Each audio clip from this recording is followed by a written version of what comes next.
Thank you, Chair, and I'd like to congratulate Mr. Ezra Chiloba You're for his nomination to this position in Los Angeles. Undoubtedly, if you look at your CV and your background, you're a very gifted individual with incredible credentials. But somehow there are also some doubts about your personality, if you look. For example, if you look at your income, you are 46 years old. You've never worked in the private sector. Your entire life has been spent in the public sector. And yet you have accumulated an enormous 800 million wealth. Can you explain how you have achieved this incredible figure, having not been in any private initiative, wealth-making private initiative? The second element is your CV shows that you're a restless person who has gone through organizations, leadership positions like a lightning. You have left your last two key appointments in crisis under a dark cloud. You know, so clearly there is a serious problem in that. If you look at many of the organizations, you've stayed for some few months, sometimes for some few weeks, and I can see that there's a problem here in the sense that can we trust you with this critical position of representing the Republic of Kenya as a Consular General in Los Angeles, a very important country as well? Would you not live in a huff in a crisis? Can you reassure that on us? But I'm very much interested in your income and the crisis situation. You have left IEBC and then later the Communication Agency of Kenya. Honorable Kandie. Honorable Yusuf, I am also one of the most, I want to be sincere. I'm afraid that since you seem to be a person who is scandalous, I am afraid that whether you will be in Los Angeles, LA, will you not produce another scandal? Be specific on the scandal. Yeah, number one, at IBC in 2017, there was poor mismanagement, planning, everything. The reports are there, very, very, very clear. Secondly, at Sea Communication Authority of Kenya, there is also mismanagement of giving out loans without proper documentation. So I am afraid that this gentleman will go to LA and he will produce another scandal, because LA is a place I was there and I did a lot of businesses and we have a lot of Kenyans there. So I need clarification from the So your Honorable Kandie's question is similar to Honorable Yusuf's question, so you can combine and just respond to them.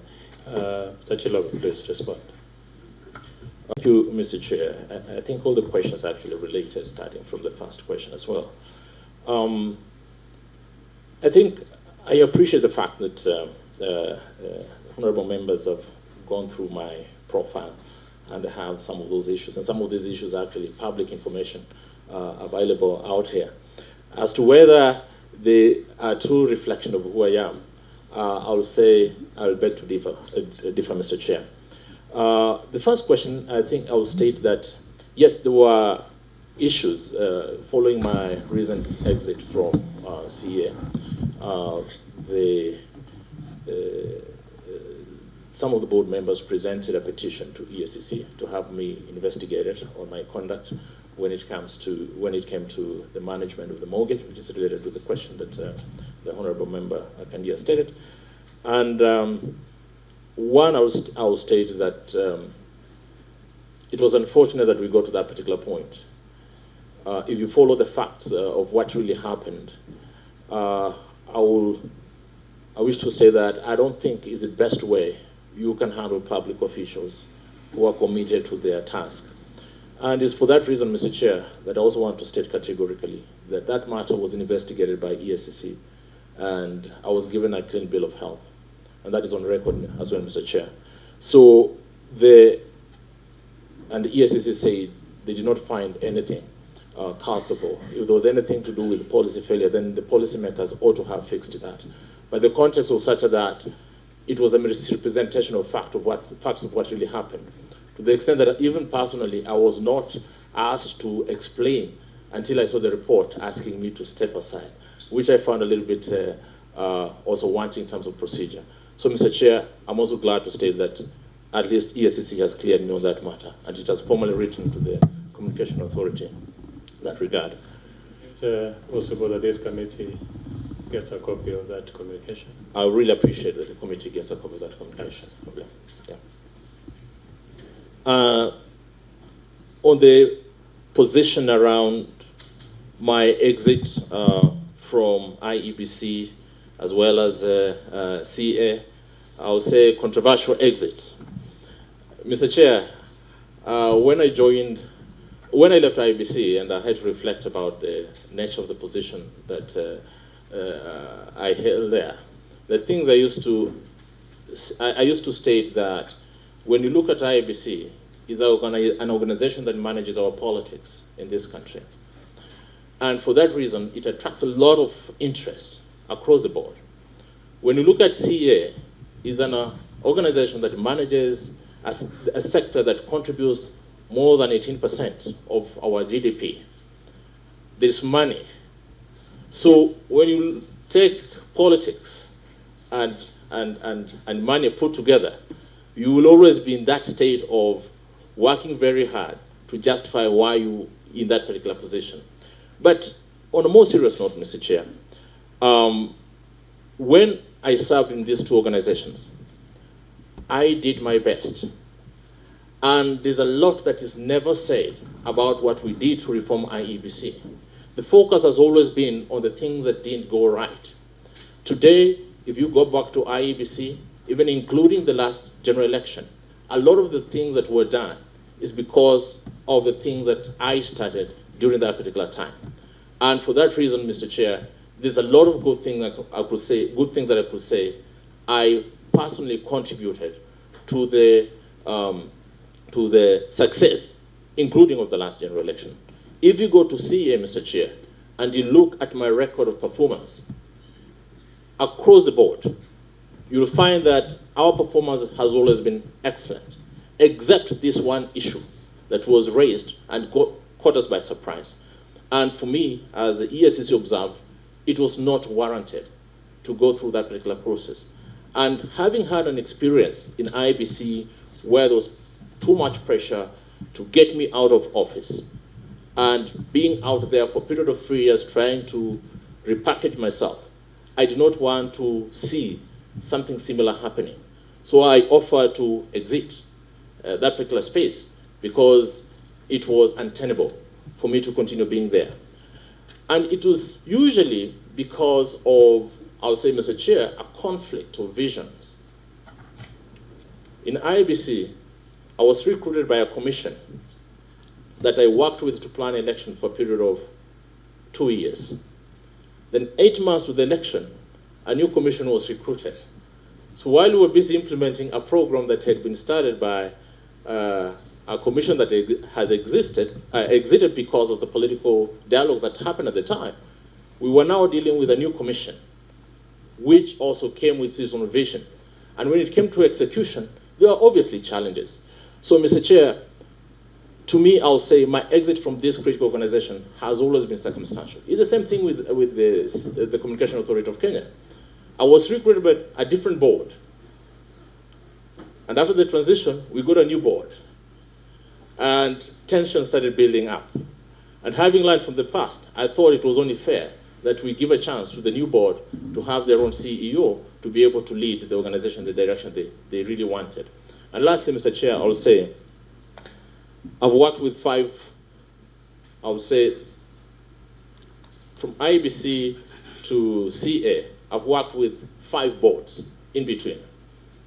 I never had a challenge or any problem working with at least 3 boards. Never had a challenge working with Mr. Ahmed Isaac. Never had a challenge with working with Mr. Kembe Gitura. Never had a challenge working with Captain Kibe, who was also the chair of the Communication Authority of Kenya. But you know, the focus has always been on these negative aspects, which are also, someone needs to get perspective to be able to really say, yeah, it is fair to judge Mr. Chiloba for his performance or his controversial exit from this particular organization, Mr. Chair. So I'm very confident, and I want to assure the Member of Parliament, Honorable Kandie, that the same energy, professionalism that I've exhibited at CA is the same one I want to go and exhibit in Los Angeles. Lastly, Mr. Chair, there was a question about my worth. Mr. Chair, first of all, yes, I've not worked in the private sector in the ordinary sense, but I also run businesses. I've been very lucky, Mr. Chair, that while I was still a student, I was already earning income. And that's, because of that experience, that's how I ended up in IEBC at a very young age. At the age of 37, in fact, the first day of my 37, of me turning 37, that's when I was given the job. And when you look at that opportunity for you to be able to grow professionally, of course you earn a decent salary. It's the same thing that follows, having worked with the United Nations organization, earning a decent salary. And all these salaries, all the salary I've been able to earn over the time, some of it I have, most of it actually, I translated it into asset. Purchased land, and I've been investing in land for the last 7 years. And the major investment, Mr. Chair, happened from 2021, where, you know, having left IBC and you don't have a job and you've gone to school, you had to figure out how to make the best of what you had.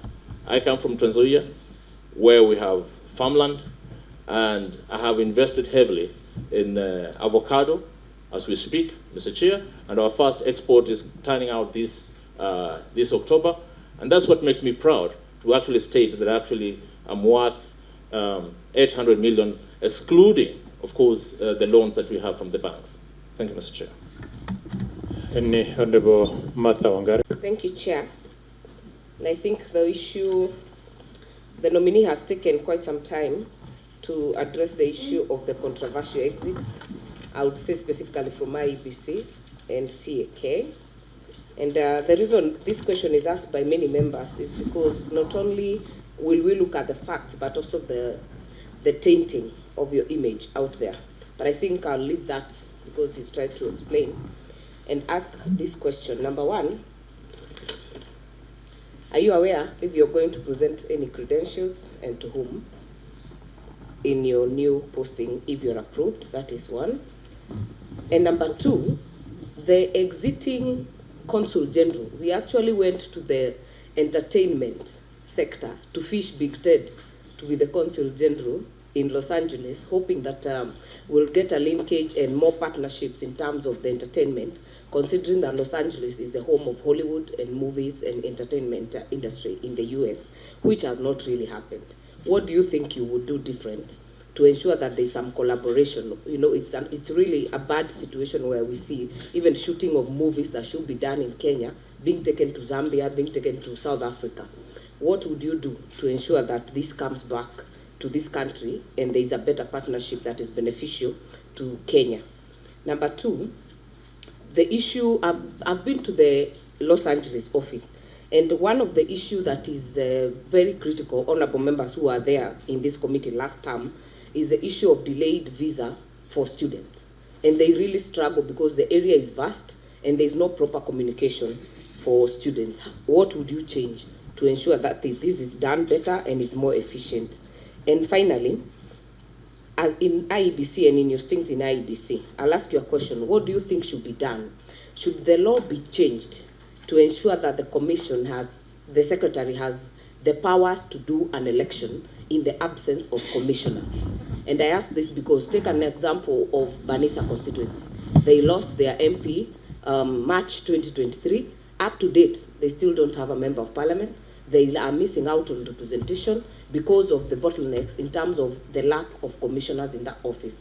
Do you think, in your guided opinion, because you have been a practitioner, that the IBC CEO should get the power to run an election with the secretariat in some of these extraneous circumstances? And I've only picked one. I know there are very many wards that are not having MCAs and are still not represented. So would you advise the law to be changed? Do you think the CEO commission should have powers, a CEO secretariat should have powers to run such elections, by elections? Thank you, Chair. Your brief response, Mr. Chair. I think the about whom we are going to present my credentials. One of the things we have to take note, Mr. Chair, is that we have 3 missions in the United States. And the first being Washington, where we have our ambassador. Then we have the UN, where we have the permanent representative to the UN. And then we have Los Angeles, where we have the Consul General. Mr. Chair, on matters of presentation of credentials, at the political level, that is a matter of the ambassador. He is going to present to the head of state in the United States. For the Consul General, is a state affair. I think you deal with the sheriff. I think you're correct. Don't be doubtful of your answer. Yes, I wanted to know if you understand that the Consul General will not present credentials. Will not present credentials to the head of state. Yeah, it's a state affair. Yeah. On the issue around the entertainment industry, Mr. Chair, I've looked at that. If you look at Hollywood, look at Los Angeles, is built to be the entertainment center, the global entertainment center of the world. And that means that it presents a lot of opportunities when it comes to the creative economy. Now, a lot of people will go to Los Angeles and focus on what Hollywood has to offer. Hollywood is a I would say, top cadre or top tier when it comes to entertainment industry. And when you compare what happens at Hollywood with what happens in Kenya, or look at our talent and the state of the economy, we might not necessarily get to the Hollywood level at this particular stage. But there's a second level, third level tier of that entertainment industry. And I believe that this is an opportunity for us to start exploring those second level and third tier players to see if we can build some partnership so that at least we make a step in making Kenya a film destination for that matter. So, Mr. Chair, I see this opportunity, but the focus should shift from Hollywood to other smaller sector players as we build ourselves upwards. Mr. Chair, there was the last question. And of course, another thing is that we need to create a bit more awareness locally so that the talented and skilled young people or people interested in the film industry actually understand the opportunities available in that particular market for them. So there's work to be done with, for example, the Ministry of Youth, as well as the Ministry of ICT, to see to it that we are leveraging on that office for purposes of promoting our entertainment industry. Lastly, on the question of IBC CEO, I did a lot of work around this matter after my exit, because you look at the organizational structure as stated in law and the power distribution. You tend to see that the CEO is given a lot of powers when it comes to the statute. But then the overall power rests with the commissioners, who have to exit after 6 years. And then they are full-time. So every other time we'll find this tension between management and the commission. Now, how to cure some of these challenges, for example, the current state where we don't have commissioners in place and yet we have by-elections. If you have to change the law, it means you have to go back to the Constitution itself. Because the Constitution talks about a commission being a commission established under, I'm trying to remember the section, I don't remember, but a commission is a commission, and that commission creates a position of not just commissioners, but also the position of the CEO. There shall be a secretary to the commission who shall be the chief executive officer of the commission. So it means for you to change that balance of power, you may need to revisit the structure as set out in the Constitution. Other jurisdictions like Ghana, Mr. Chair, you'll find that they've given the chair of the Electoral Commission executive powers. So it's just like elevating the CEO of IEBC to be the chair with executive power. It's almost the model like the Auditor General, the Office of the Auditor General, or the Office of the DPP. So then they have these executive functions. And also what we need to consider is that the only time you have a vacancy is either maybe somebody's dead or during their retirement. You don't have to put a time limit in that regard. So there are different models, but our model is such that it is nested in the Constitution, and it makes it almost difficult to change that particular provision in the short term. So you have to really have a lot of consultation. And I'm aware there's a court ruling in that matter where they say the Secretariat could gazette a vacancy. But then when you query further, you find that that power is also limited because they cannot declare an outcome of an election. Before I come to Honorable Memusi, the members who've just come in. Sorry, Chair, the issue of student visa delays, what do you do? Yeah, Mr. Chair, this is really a major issue of concern when it comes to the visa applications, especially for students. And we've looked into this matter to just establish what is going on. And there seems to have been a policy shift in the US. And it is also a global issue. It's not just a Kenyan issue. However, I'm pleased to note that our Ministry of Foreign Affairs had already started high-level consultations with the US Embassy here to explore on options. And my suggestion then is that we need to work together as a different consulate to provide information that will deliver viable options for the Ministry of Foreign Affairs as well as the US government in Kenya for purposes of fast-tracking visa issuance to our students. So there's a challenge there, which is also acknowledged at the highest level possible. Members who've just come in, introduce yourselves. Chair, mine is not just an introduction. It was the number 23 of the questionnaire. And I've seen that Chiloba, you look very successful, our Ndimi. First, I congratulate you for being nominated as our Chancellor, a consul at the post you are going to take. You look a very successful businessman if you look at the number 23 of your questionnaire. And the kind of businesses you have been carrying out mainly is agricultural business. Because if you look at your sales per year, 16 million and 4 million, to look like you are really successful. My humble question is this. Now you are going very far away from these businesses of yours. And agricultural is an intensive labor-based business. And this one, you have been managing it by yourself. I've even seen your portals on a tractor, tilling land and doing other things in your land.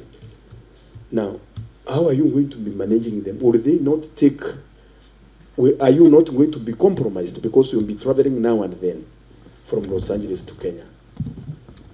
And there, because I've visited it before, and the kind of work you're supposed to be doing in Los Angeles is also intensive because you have to go from state to state, which means you'll be very busy there. How are you going to compromise the two, which will prevent this business of yours from interfering with public business? And mainly, I'm talking of traveling now and then. Thank you, Chair. Doctor, introduce yourself, and then on the Boikana, you will take the next question. Mr. Chiloba, you will realize that our president has been very keen on matters labor migration and also opening up digital job opportunities for our many unemployed youths. I want you to tell this committee from your understanding or research, other than the entertainment sector, what opportunities exist in LA for our many unemployed youths that you can use your position as our Consular General to help our youth get access to those opportunities.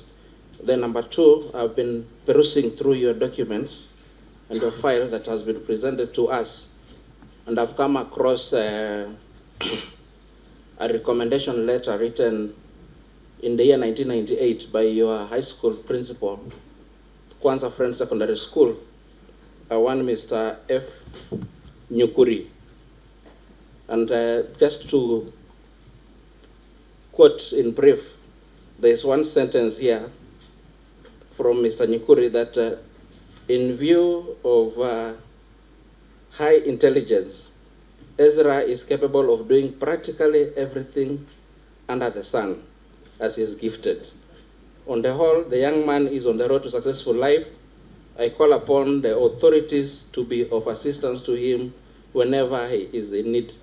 My question in that regard is, will you say you still possess the same attributes that Mr. F.N. Nyukuri attributed to 26 years ago? Thank you. That's a good one.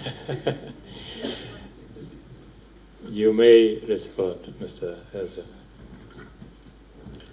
Thank you, Mr. Chair. I think there are three questions here.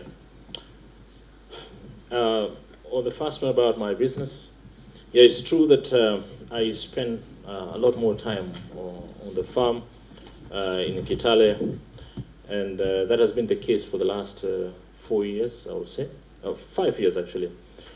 But what has happened over time is that we've been trying to institutionalize the business so that I have a team that is able to work there. I have a very professional farm manager, a chief agronomist, among others who are actually providing that support. Honorable Karima, he's responding to you, but you're not even listening. Yeah, Mr. Chair, as I was saying that I already have a team in place starting last year, trying to help us. I'll say we've gone through what we call the initiation phase of the program, to the extent that the business is actually able to stand on its own in terms of the core management.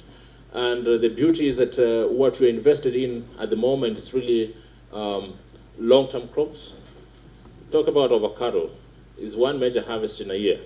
So you can actually schedule your timings if you are really interested in what's going on in the farm. But at the moment, I'm very confident. I was worried initially, even being at CA and running it. But then when our consultant came back, he said, this is how we're going to structure it, and you have a team of professionals. So that is already in place, and we're just going to make it much better. I think it's beyond me in terms of the scale at which we've invested in, Mr. Chair. So I have to rely on other people to help me succeed. So be assured that, yes, we will be able to support. And just also mention to Mheshimiwa is that California, where Los Angeles is, apparently is the largest producer of avocados in the U.S. in itself, U.S. And the most renowned avocado value is Hass avocado. It originates from California. So you talk about opportunities also, Mr. Chair. There's a lot we can learn from California in the course of business to bring back home. Mr. Chair, on the issue of labor migration or labor mobility is an important issue. I looked at the data. Generally, if you look at labor mobility in the US, over time for the last 50 years, the numbers have been dropping because of the changes in technology, politics, and so forth. But that does not mean that there's no opportunity. The first thing perhaps we may need to consider is to leverage on programs, what we may call the low-hanging fruits. Last year, there was a center for testing our nurses, whether you're competent enough to work in the United States. That center was established in Kenya, following recommendations by our diaspora in the US. I think that is the starting point. do we have a critical number of nurses who are qualified, who can be tested through this center for purposes of taking them to the United States, given the nature of their population aging and they need a lot more support. So there's an opportunity there. There is also an opportunity in the digital economy. Looking at at Kenya in terms of the global language, English, the language of business, there's an opportunity for actually to set up PBOs for purposes of recruiting young people to provide services or of businesses in the United States. So there is a little bit of opportunity there, and working closely also with Konza Technopolis, because they've already come up with a program of how we could harness the Silicon Savannah, for example, for purposes of providing jobs for our young people. And these are the things that I would like to explore, working with Konza Technopolis, to be able to see if we can actually translate that into results. So there's opportunity for semi-skilled workers as well. But this has to be processed properly, working closely with the Ministry of Labor, as well as the Ministry of Education, to ensure that the people we seek to provide to the world, and especially the American world, are able to provide the service they claim to provide. So the entry into the US becomes much easier, as opposed to having our young people going to the US then disappearing in the thin air.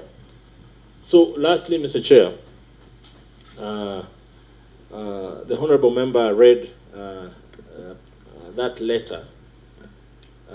To me, it's a very personal letter, and that's always carried with me. You might ask, what's the relevance? Because I know my story. I know how I went to school, how I failed, how I rose. And if there's any person who captures my life in advance, that is my former principal, Mr. Felix Nyukuri, many years later. So even as I go through these difficult times sometimes through my career, and I ask myself, I go back to that letter, I see a reflection of myself, and I conclude that a lot of people talk about me, but they do not know who I am.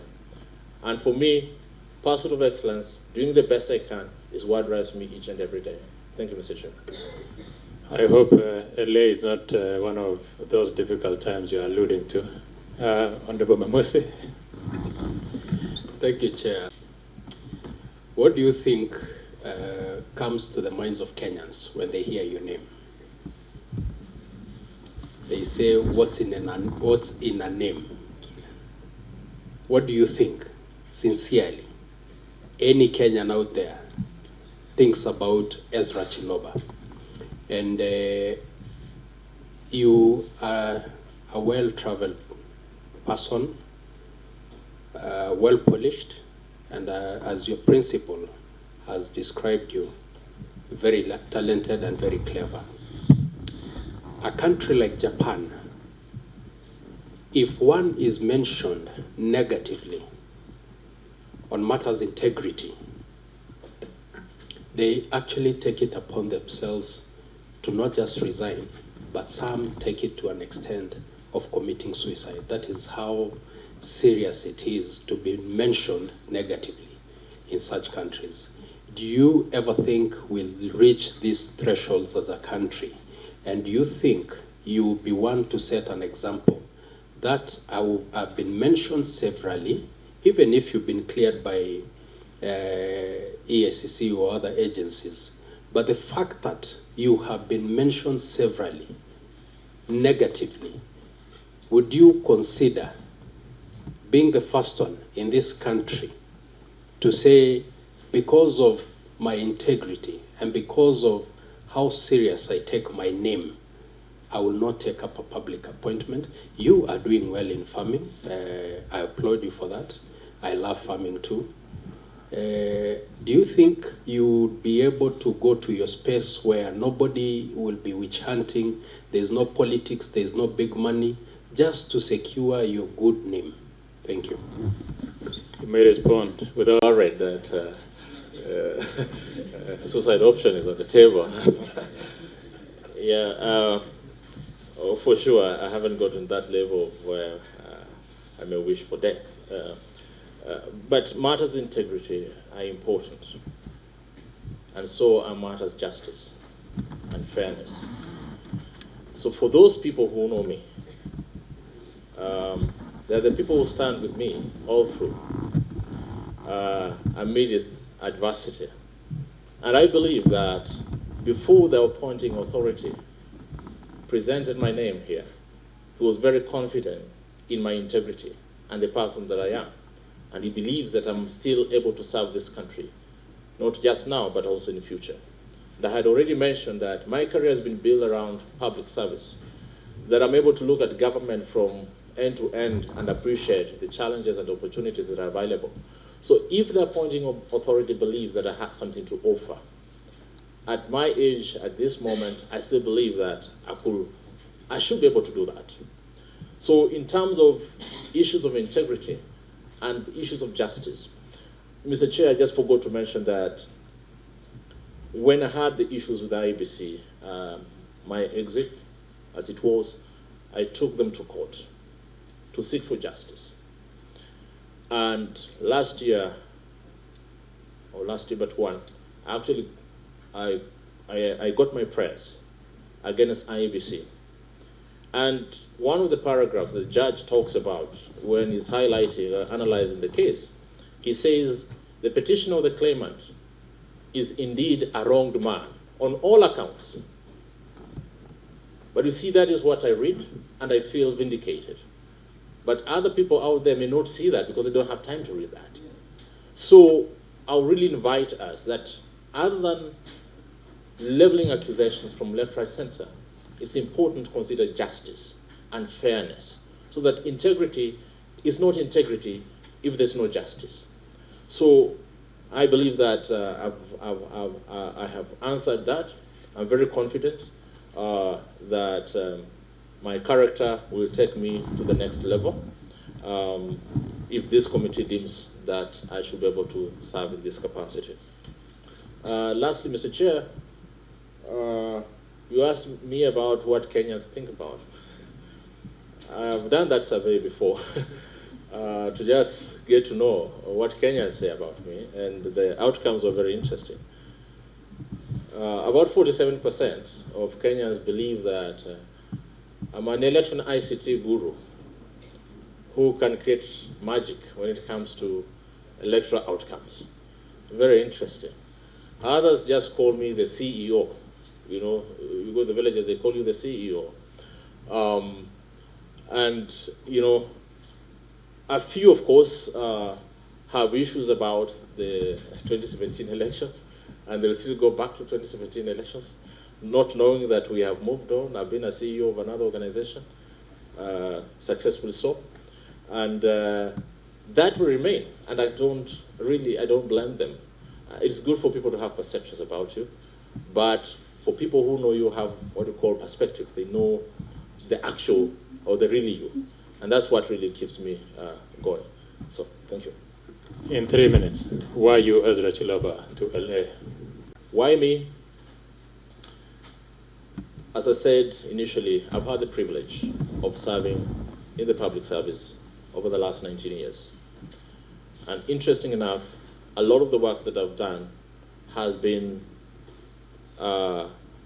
with government and other governments at the international level, even at the local level.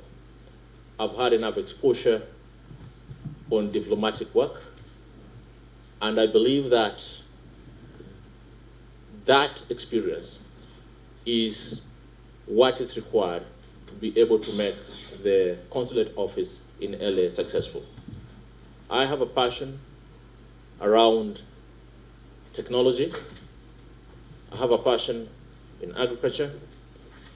And there are many Kenyans who have also relocated to LA or to California, for that matter.